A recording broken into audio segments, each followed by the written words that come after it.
नाफिज होगा। इन्हीं मौज़ूआत पर बातचीत के लिए हमारे साथ स्टूडियो में मौजूद हैं सहारा उर्दू मीडिया के ग्रुप एडिटर सैयद फैसल अली साहब। आपका आलमी समय स्टूडियो में खैर मकदम है। इनके अलावा हमारे साथ फोन लाइन के जरिए गुफ्तगू में शामिल हो रहे हैं पटना से जेडीयू के तर्जुमान नीरज कुमार साहब और आरजेडी के लीडर डॉक्टर एजाज अली साहब, और भी चंद मेहमान हमारे साथ फोन लाइन के जरिए गुफ्तगू में शामिल हो रहे हैं और बीजेपी लीडर संजय मयूख जी भी हमारे साथ फोन लाइन के जरिए गुफ्तगू में शामिल हो रहे हैं पटना से। तो आइए शुरू करते हैं अपना खुसूसी प्रोग्राम हालात हाजरा।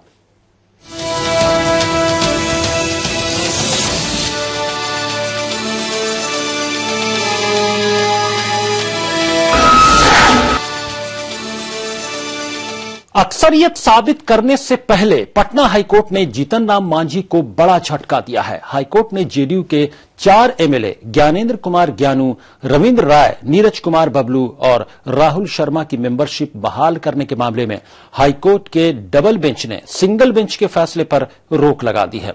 इसका सीधा मतलब है कि चारों एमएलए 20 तारीख को असेंबली की कार्रवाई में हिस्सा नहीं ले सकेंगे। इन चारों को वोट देने का भी हक नहीं होगा।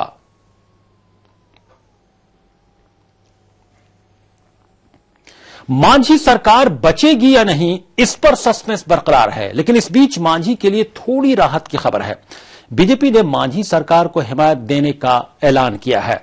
बीजेपी ने इस सिलसिले में अपने एमएलए को व्हिप जारी किया है और सभी को वोटिंग में शरीक रहने के लिए कहा गया है। बीजेपी लेजिस्लेटिव पार्टी की मीटिंग में यह फैसला लिया गया। आपको बता दें कि बिहार असेंबली में बीजेपी के 87 एमएलए हैं।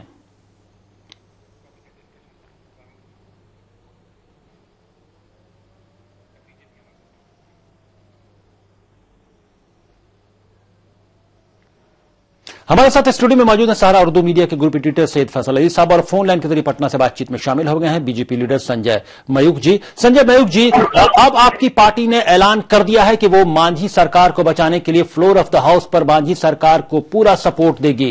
क्या लगता है, सबसे पहले ये कि क्या उम्मीद करते हैं कि मांझी सरकार बच जाएगी आपके सपोर्ट से? देखिए, हम सब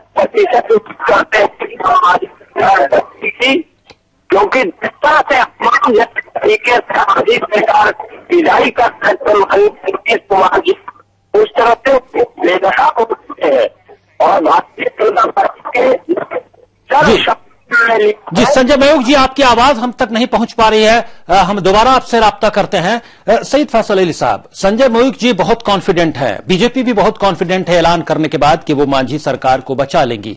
क्या लगता है, नंबर गेम में जबकि नीतीश कुमार 130 एमएलए को की परेड करा रहे हैं गवर्नर हाउस में और प्रेसिडेंट हाउस में, उसके बाद भी ये कॉन्फिडेंस किस तौर पर देखते हैं आप? देखिए, नीतीश कुमार जो परेड करवा रहे हैं प्रेसिडेंट हाउस में या गवर्नर के सामने, उसका कोई मतलब नहीं होता है। ठीक है, वो एक तरह से ये दिखाने की कोशिश कर रहे हैं कि हमारे पास ताकत है, हमारे पास स्ट्रेंथ है और हम एमएलए हमारे साथ हैं। लेकिन वाकई वो हैं या नहीं हैं, इसका किसी भी सरकार की के लिए ये जरूरी है कि वो फ्लोर पे जो टेस्ट पास करे, जो एतमाद का वोट है वो हासिल करे, या उसमें अगर फेल होती है तो फेल होती है। लेकिन जिस तरह से ये पिछले कई दिनों से मामला चल रहा था, तो ये एक तो मैं सबसे पहले बात आपसे कहूं खालिद कि ये बहुत अफसोसनाक बात है, इसलिए कि जब जीतन राम मांझी को लीडर बनाया गया था जेडीयू का, तो वो यूनानिमसली वो इलेक्ट हुए थे और उसके बाद नीतीश जी ने उनको का नाम रखा और वो लीडर बन गए। उसके बाद जब तक वो काम करते रहे, जैसा कि वो खुद कहते हैं कि नीतीश जी के इशारे पे काम करते रहे, तो कोई मसला नहीं हुआ। जब नीतीश जी के इशारों को मानने से उनके जो कंट्रोल, रिमोट कंट्रोल था, उसको जब उन्होंने फेंका तो ये मसला खड़ा हो गया। लेकिन कहीं ना कहीं इस पूरे मामले को जिस तरह से सियासी रंग दिया गया खालिद, वो सिर्फ और सिर्फ इस बात के लिए है कि वो जिस तबके से आते हैं उसका एक बहुत बड़ा वोट बैंक है। नहीं तो संजय जी से या जो भी दूसरे बीजेपी के लीडर हैं, वो इस बात का कभी कोई जवाब नहीं दे पाते कि भाई एकाएक ये महादलित का प्रेम उनके अंदर कैसे जग गया, एकाएक इनसे इन लोगों को जी। इस बीच हमारे साथ फोन लाइन के बातचीत में नीरज कुमार जी जेडीयू के स्पोक्स पर्सन वो भी शामिल हो गए हैं और संजय मयूख जी बीजेपी लीडर वो भी हमारे साथ बातचीत में शामिल हो गए हैं। नीरज कुमार जी, क्या लगता है आपको, जिस तरह से परेड करवाई गई थी एमएलए की गवर्नर हाउस में, प्रेसिडेंट हाउस में, उसके बाद फ्लोर ऑफ द हाउस पर वही मामला रहेगा, वैसा ही होगा, वैसे ही 130 एमएलए हिमायत में रहेंगे, ये लगता है, ये कॉन्फिडेंस है आपको? क्योंकि बीजेपी को भी कॉन्फिडेंस है कि वो मांझी सरकार को बचा लेंगे। देखिए, दो चीज मैं इसमें स्पष्ट करना चाहता हूं जी। भारतीय जनता पार्टी को यह स्पष्ट करना चाहिए कि पिछले राज्यसभा चुनाव के समय जब बिहार में उपचुनाव हो रहा था, द्विवार्षिक चुनाव, उस समय भी भारतीय जनता पार्टी ने कहा कि मुझे कुछ लेना देना नहीं है, और बाद में निर्दलीय उम्मीदवार को खड़ा करवा करके उसके प्रस्तावक बनकर बिहार की राजनीति में पहली बार, मुझे जहां तक जानकारी है, जिस ढंग का खिलौना खेल खेला गया वो उजागर हुआ था, हम जीते थे। इस बार भारतीय जनता पार्टी हमेशा कहती रही इनका मामला अंदरूनी मामला है, इससे हमारा कोई नाता रिश्ता नहीं है। लेकिन जिस तरीके का व्यवहार केंद्र सरकार के इशारे पर जो पटकथा लिखी गई आदरणीय जीतन राम मांझी जी के द्वारा और जो कृत्य किए गए, तो भारतीय जनता पार्टी ने व्हिप जारी किया उनके पक्ष में। तो मैं तो यह जरूर जानना चाहूंगा कि क्या जीतन राम मांझी जी द्वारा दिए गए जो 24 विवादास्पद बयान है, चाहे वह कमीशन खोर मुख्यमंत्री मैं हूं या गर्लफ्रेंड का मामला हो या नक्सलवाद का हो, क्या ये सारी जिम्मेवारी भारतीय जनता पार्टी लेती है कि इस ढंग का वक्तव्य सार्वजनिक जीवन में जीने वाला व्यक्ति राज्य का मुख्यमंत्री थे? क्या इन तमाम तथ्यों को क्या या ईर्ष्या तो इसमें कर रही है? दो स्थिति है। और तीसरा, हर कीमत पर भारतीय जनता पार्टी भले ही शीर्षासन कर ले, लेकिन कल मातमी धुन बजेगा, कोई बचा नहीं सकता है इनको। मातमी धुन बजेगा और जो अगली सरकार होगी वो माननीय नीतीश कुमार जी की होगी, चाहे लाख यत्न कर ले भारतीय। जी, नीरज कुमार जी आपके पास हम आते हैं, आप फोन लाइन पर बने रहे। संजय मयूख जी, आप क्या कहेंगे नीरज कुमार जी की बात सुनने के बाद? क्या जीतन राम मांझी ने जो अब तक बयान दिए हैं, जो उन्होंने स्टैंड लिया है, कंट्रोवर्शियल जो बातचीत की है, क्या उसको भी आप सपोर्ट करते हैं, उनको सपोर्ट देकर? देखिए, जीतन राम मांझी जी के बारे में हम लोग कहा करते थे, और जो जीतन राम मांझी जी ने आज स्वीकार भी किया है कि हमें सुतंजे में रखा गया था, हमारे साथ रिमोट के साथ सरकार चलाई जा रही थी, इन सारे बातों को जीतन राम मांझी जी ने भी स्वीकार किया है। तो हम 10 दिनों के कामों का आकलन नहीं कर सकते। अभी जो तत्काल जो समस्या आई है बिहार में, जो संकट आया है, उस संकट के पीछे हम आहत भी हैं और मर्माहत भी है, क्योंकि जो मामला है वो सीधे तौर पर एक महादलित समाज के मुख्यमंत्री को अपमानित करने का मामला है, और बिना कारण बताए केवल लालू जी के प्रभाव में रहकर एक मुख्यमंत्री को हटाने की कवायद चल रही है। भारतीय जनता पार्टी अपने सभी विधायकों के साथ श्री जीतन राम मांझी जी के पक्ष में मतदान करेगी। जी, संजय मयूख जी, एक यहां पर छोटी सी मिसाल देकर हम आपसे सवाल पूछना चाहेंगे कि ये जीतन राम मांझी महादलित है, ये मुद्दा कैसे उठ गया? क्योंकि सीएम कौन होगा ये तो किसी पार्टी को तय करना होता है अंदरूनी तौर पर। आपकी पार्टी ने हालिया दिनों में तय किया कि मनोहर पर्रिकर गोवा के चीफ मिनिस्टर नहीं रहेंगे, कोई और होगा चीफ मिनिस्टर। उन्हें वो एक कार्यकर्ता के नाते और एक लीडर के नाते उनकी जिम्मेदारी बदल दी गई, उन्हें सेंटर में बुला गया। ये पार्टी का फैसला था। अगर जेडीयू ये फैसला करती है कि कुछ दिनों के बाद जीतन राम मांझी नहीं अब नीतीश कुमार होंगे, तो ये पार्टी का फैसला, इस पर इतनी सियासत की क्या जरूरत है? नहीं, हम पार्टी के फैसले के बारे में नहीं। जिस तरह से उन्होंने अलाउद्दीन का जादुई चिराग चलाया था और जिस समय मुख्यमंत्री बनाया था, उस समय योग्यता की जो असली मिसाल दी गई थी और उदाहरण पेश किया गया था, उन तमाम के बावजूद वैसे ही मनोहर पर्रिकर के लिए भी कहा जा रहा था कि जिस तरह के वो सीएम है, जितना सादा जीवन जीते हैं और जिस तरह का करिश्मा है उनका गोवा में, क्यों उनको हटाया गया? जनता पार्टी ने क्यों फैसला लिया ऐसा? ये सवाल आपके लिए भी है। ये तो पूरी तरह से बिहार के अंदर मामला आया कि एक महादलित समाज के मुख्यमंत्री के रूप में इन्हें कहा गया, और उसी पार्टी के द्वारा कहा गया जो पार्टी आज उनको हटा रही है। तो हम केवल उस पक्ष पर आज खड़े हैं। हमारा अंत्योदय नारा है, भारतीय जनता पार्टी समाज के अंतिम व्यक्ति की चिंता करती है, तो हमारा दायित्व तो बन जाता है कि हम इस अंत्योदय के आदमी की चिंता करें। जी, आप फोन लाइन पर बने रहिए। संजय मयूख जी आपके पास फिर आते हैं। हमारे साथ स्टूडियो में मौजूद है सहारा उर्दू मीडिया के ग्रुप एडिटर सईद फैसल अली साहब। सईद फैसल अली साहब, आपने दोनों लीडरान की बात सुनी, नीरज कुमार जी की जेडीयू स्पोक्स पर्सन है और संजय मयूख जी की। आप क्या कहेंगे, क्या वाकई इतनी सियासत की जरूरत है? मैं वही सवाल आपसे भी करना चाहूंगा कि मनोहर पर्रिकर की जिम्मेदारी बदल दी जाती है, तब बीजेपी के अंदर से कोई आवाज नहीं उठती है।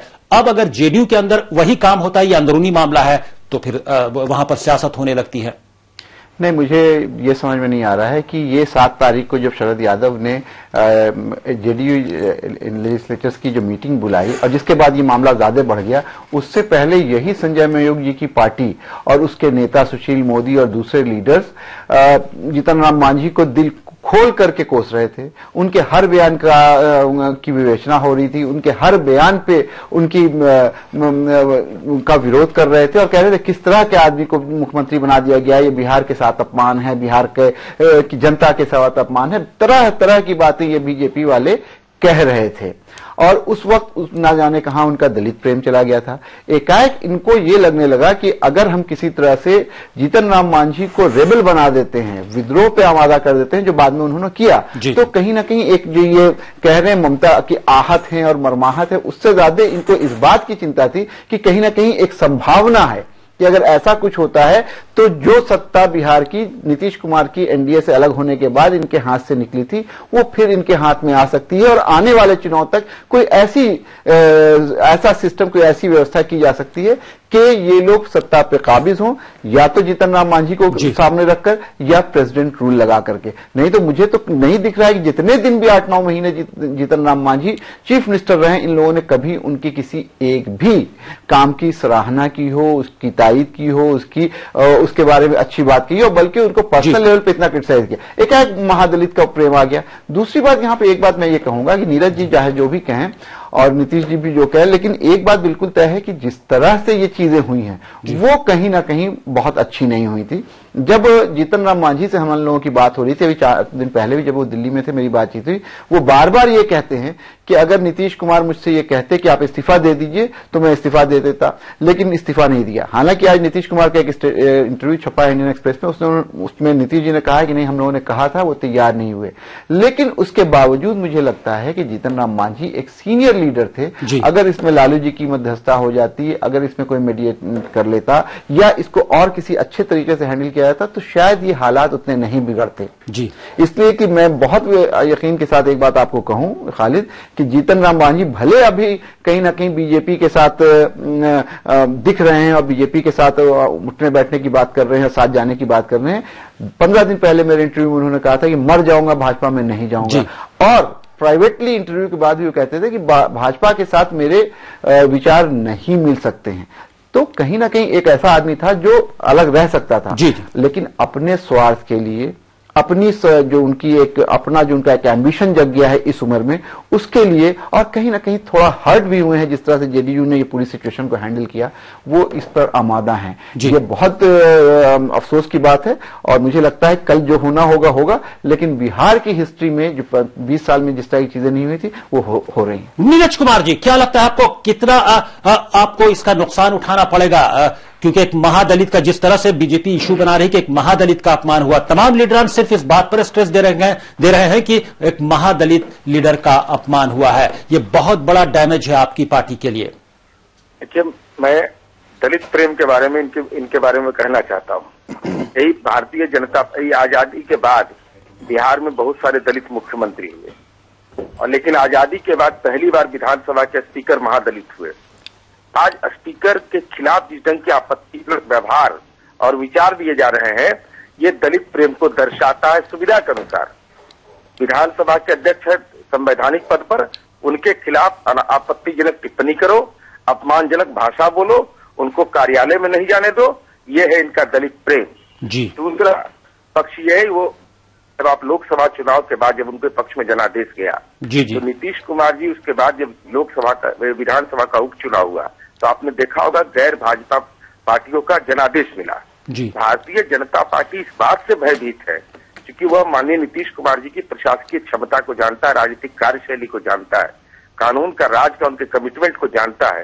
तो भयभीत इस बात से है कि अगर नीतीश कुमार जी पद पर आ जाएंगे तो विधानसभा के उपचुनाव में तो चंद सीटें भी ही मिली थी, क्योंकि हमने एक बड़ा ये एंटी बीजेपी फोरम बनाया तो उसका जनादेश हमको मिला। तो उनको एहसास होगा कि भाई अगर 8 महीने माननीय नीतीश कुमार जी काम कर देंगे बिहार में तो इनका तो अता पता रहेगा नहीं। इनकी बेचैनी इस बात के लिए नहीं है, केवल बेचैनी इस बात के लिए कि माननीय नीतीश कुमार जी उस टेक ओवर के जी। यानी वो नीतीश कुमार से आपका कहना है कि बीजेपी कुछ खौफजदा है कि वो आएंगे तो काम करके 8 महीने में लोगों का दिल जीत लेंगे और आने वाले असेंबली इलेक्शन में कहीं ना कहीं से बीजेपी को मुंह की खानी पड़ेगी, इसलिए बीजेपी अभी से उस पर सियासत कर रही है। संजय मयूख जी, अगर फ्लोर ऑफ द हाउस पर मांझी सरकार को आप नहीं बचा पाते हैं, आपकी पार्टी नहीं बचा पाती है, तो क्या यह मान लिया जाए कि नीतीश कुमार दोबारा सीएम बनेंगे, या फिर आपकी पार्टी कहीं ना कहीं से चाहेगी कि वो प्रेसिडेंट रूल लग जाए रियासत में? नहीं, देखिए, हम सत्ता के दावेदार नहीं है। पहले हम बता दें, अभी सारी बातें हमने सुनी है, माननीय नीरज जी की बातें हम नहीं सुन सके, लेकिन अपनी बात हम बता दें जी कि हम सत्ता के दावेदार नहीं है। हमने कहीं नहीं दावा किया, हम किंग कर्तव्य मूल लोग नहीं है कि हम सत्ता के भी दावेदार हो गए, हम प्रतिपक्ष के भी दावेदार हो गए। अरे आपको चाहिए क्या, पता नहीं चल रहा। हम सिर्फ इतना जानते हैं कि नवंबर में जब विधानसभा चुनाव होंगे, तब जो लोग आज प्रतिपक्ष की मांग कर रहे हैं, उनको जनता प्रतिपक्ष में भेज देगी, क्योंकि जनता, और जहां तक माननीय नीतीश कुमार जी का सवाल है, उनके काम की आगाज भारतीय जनता पार्टी ने बनाई थी, और उनके काम के लिए प्रेरित करने का काम भारतीय जनता पार्टी ने किया था। भारतीय जनता पार्टी के पथ निर्माण मंत्री ने सड़क बनाया, भारतीय जनता पार्टी के वित्त मंत्री ने वित्त मंत्रालय का कुशल प्रबंधन किया। तो ये जो आज अपने सिर, और हम 35 विधायकों के सहारे, इनके 67 विधायकों को, हम 67 विधायकों के सहारे 35 विधायकों के नेता को नेता माना। तो इसमें कहीं से हम ये नहीं जानते हैं, इनके काम को हम अच्छे तरह से जानते हैं। हम तो सिर्फ आज जो स्थिति पैदा हुई है, उस स्थिति में हम आज मांझी जी को समर्थन देने का हमने मन बनाया। जी, एक सवाल यह है कि अगर मांझी जी की सरकार को आप नहीं बचा पाते हैं, तब क्या प्रेसिडेंट रूल लगेगा स्टेट में? देखिए, समर्थन का मतलब क्या होता है? क्योंकि ऐसी बातें भी और ऐसा शक जाहिर किया जा रहा है। समर्थन का मतलब होता है मेरे 87 विधायक जीतन राम मांझी जी को समर्थन दे। हमने सरकार व्हिप वही जारी किया है, और सरकार बनाने की कवायद में हम नहीं है। हम कहीं से सरकार बचाने और बनाने की कवायद में नहीं है। हम वर्तमान परिस्थिति में भारतीय जनता पार्टी ने सर्वसम्मत निर्णय लिया है कि माननीय जीतन राम मांझी जी को अपना समर्थन देंगे। जी जी जी, जी। सैयद फैसल अली साहब, चूंकि ब्रेक का वक्त होने वाला है, बिल्कुल हमारे पास कम वक्त है, क्या प्रेसिडेंट रूल भी लग सकता है रियासत में अगर ऐसे हालात पैदा होते हैं, मांझी सरकार नहीं बच पाती है और नीतीश कुमार का दावा है कि उनके पास 130 एमएलए हैं? क्या, क्योंकि कहीं ना कहीं से ये तमाम एक्सपर्ट्स बता रहे हैं कि प्रेसिडेंट रूल की तरफ भी रियासत जा सकता है। मुझे ऐसा नहीं लगता है। खाली कि प्रेसिडेंट रूल की तरफ जाने का मामला बंद कहाँ रहा है, इसलिए कि अगर उनकी गवर्नमेंट अगर गिरती है मांझी जी की, तो उसके बाद जो दूसरी सबसे बड़ी पार्टी है जिसने 130 विधायक का अपना एक शो स्ट्रेंथ की है, जाहिर सी बात है कि गवर्नर को उनको दावत देनी होगी सरकार बनाने की, और अगर उसमें वो फेल होते हैं तब फिर प्रेसिडेंट रूल लग सकता है। लेकिन अगर किसी तरह से, देखिए, ऑफिस ऑफ द गवर्नर जो है वो कॉन्स्टिट्यूशनल पोजीशन है, लेकिन उसके बावजूद आजकल जिस तरह के गवर्नर्स की हम लोग बातचीत करते हैं, इंडिपेंडेंट गवर्नर्स अब नहीं है। सारे गवर्नर्स कहीं ना कहीं किसी न किसी पार्टी की हिमायत करते हैं, और बिल्कुल साफ दिखता है इसमें। अगर कोई मुझे ये कहे कि आप कॉन्स्टिट्यूशनल ऑफिस पे सवाल उठा रहे हैं, तो बिल्कुल उठा रहे हैं, और ये उठता रहता है, और इसकी 1000 मिसालें हैं। अब इस पे डिपेंड करता है, जिसको हिंदी में कहते हैं कि गवर्नर के विवेक के ऊपर। तो विवेक के ऊपर जरूर बात कहते हैं कि at the description of the governor, लेकिन डिस्क्रिप्शन ऑफ द गवर्नर को जो यूज करता है गवर्नर, तो उसमें विजडम होता है। विजडम का तकाजा यह है कि जो दूसरी सबसे बड़ी पार्टी है उसको कॉल करे। अगर उसको कॉल करके नहीं करते हैं कॉल, और प्रेसिडेंट रूल रिकमेंड करते हैं, तो प्रेसिडेंट के कोर्ट में बाल जाएगी। यानी उम्मीद की जानी चाहिए कि प्रेसिडेंट रूल की तरफ स्टेट नहीं जाएगा, चाहे सरकार मांझी जी की बच जाए या मांझी जी की सरकार फेल होने के बाद नीतीश कुमार की बने, यानी रियासत में जमहूरी सरकार ही रहेगी। यही तमाम लोग चाहते हैं कि रियासत जो है बीजेपी की तरफ, प्रेसिडेंट रूल की तरफ न बढ़े। बहुत बहुत शुक्रिया संजय मऊख जी, फोन लाइन के जरिए बातचीत में शामिल होने के लिए। नीरज कुमार जी, आप हमारे साथ फोन लाइन पर बने रहिए। ब्रेक का वक्त हो गया, हालात हादरा में सैयद फैसल अली साहब स्टूडियो में बातचीत के लिए मौजूद है। ब्रेक के बाद आएंगे तो इसी गुफ्तगू को आगे बढ़ाएंगे, और यह भी बात करेंगे कि क्या वाकई आरजेडी पूरी तरह से जेडीयू की हिमायत में है, क्योंकि पप्पू यादव का जो रुख है वो कहीं ना कहीं से यह जाहिर करता है कि अंदर सब कुछ ठीक ठाक नहीं चल रहा है। जो इत्तेहाद बना है, जो यूपीए का इत्तेहाद है, उसमें बिहार में फौरन हाजिर होते हैं, और फोन लाइन के जरिए हमारे साथ आरजेडी लीडर डॉक्टर जादा अली भी गुफ्तगू में शामिल हो रहे होंगे। फौरन हाजिर होते हैं।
के बाद आलमी समय में आपका फिर खैर मकदम है। आप देख रहे हैं हमारा खुसूसी प्रोग्राम हालात हाज़िर। स्टूडियो में बातचीत के लिए गुफ्तगू के लिए मौजूद हैं सहारा उर्दू मीडिया के ग्रुप एडिटर सैयद फैसल अली साहब और फोन लाइन के जरिए पटना से बातचीत में शामिल हैं जेडीयू के स्पोक्स पर्सन नीरज कुमार जी, और फोन लाइन के जरिए सेगमेंट में गुफ्तगू में शामिल हो रहे हैं पटना से ही RJD leader doctor Ejaz Ali साहब भी। बिहार में इक्तदार के खेल में पैसे और ओहदे का लालच देने का खेल भी शुरू हो गया है। जेडीयू ने प्रेस कॉन्फ्रेंस के दौरान अपने एमएलएज की तरफ से किया गया एक स्टिंग ऑपरेशन दिखाया, जिसमें आरजेडी एमपी पप्पू यादव की तरफ से शिवहर से जेडीयू एमपी शरफुद्दीन को फोन करते हुए दिखाया गया है, जिसमें पप्पू यादव की तरफ से मांझी की हिमायत करने पर ओहदे और पैसे देने की बात कही गई है। जेडीयू के रियासती सदर ने इसके लिए बीजेपी को मोरिद इल्जाम ठहराया है और कहा है कि बीजेपी असेंबली अराकीन को तोड़ने में लगी हुई है।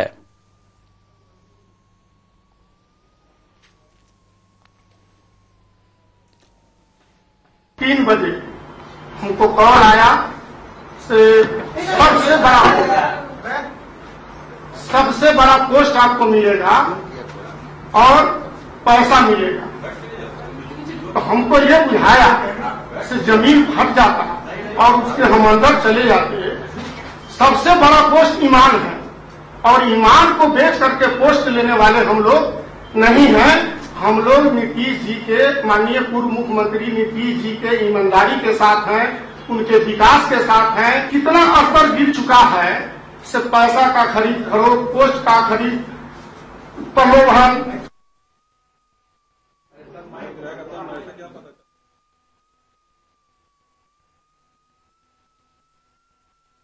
जिस ढंग के ये कुकृत्य किया जा रहा है, ये भाजपा के समर्थन से एक अल्पमत की सरकार के को बनाए रखने के लिए जिस घृणित कृत्य को किया जा रहा है, बिहार के राजनीतिक इतिहास को के ऊपर एक बड़ा प्रहार है और एक काला अध्याय के रूप में। और आज तो अब एक और नया सवाल है। और अब आपको सुनाते हैं कि पप्पू यादव इस सिलसिले में क्या सफाई दे रहे हैं।